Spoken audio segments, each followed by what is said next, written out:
halo na natin yan. Iwan natin siya ng 20 minutes. Okay? Ayan, nagtubig na siya. Hugasan na natin siya ng running water. Ayan, hugasan natin.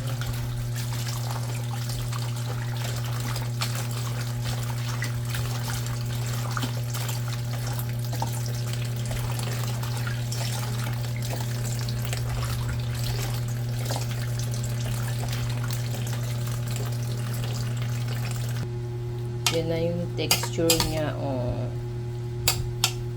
Piniga ko yan para hindi sobrang matubig. Titimplahan na natin siya. Gamit ko ay balsamic vinegar. Kahit anong vinegar po ang gamitin nyo kung anong meron sa inyo. Kasi ito lang ang ginagamit ko. Para sa akin lang po kahit anong suka pwede po. Tansya sa tinta ayon sa iyong panlasa. Anong gusto mo, maasim, lagyan natin ng anghang. Yun lang po ang gamit kong pang-anghang. Nasa inyo yan. Kung mayroon kayong sili, pwede rin po. Kahit ano, pwede. Basta kanya-kanya tayo ng timpla. Sa akin, sinishare ko lang kung ano yung ginagawa ko sa pipino. Ayan. Lagyan natin siya ng asukal. Sa inyo rin kung anong gamit yung asukal. Basta sa akin, equal gold. Ayan. Ayan. Ating pipino.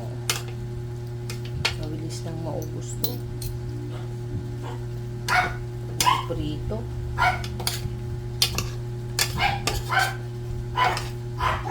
Ayan yung ano mama, binabad mo?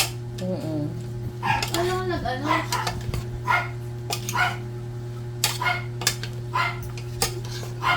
Hindi umano yung lasa.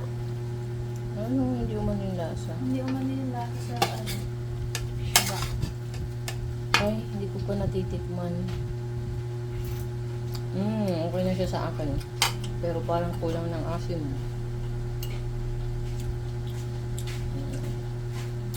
Ayan.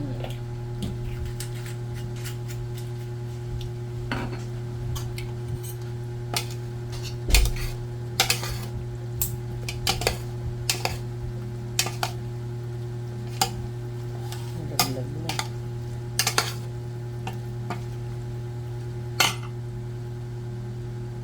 Ayan, simple lang yung aking ano sa pipino. Okay na. Thank you guys for watching. Try nyo din po. Masarap siya. Bye bye. God bless.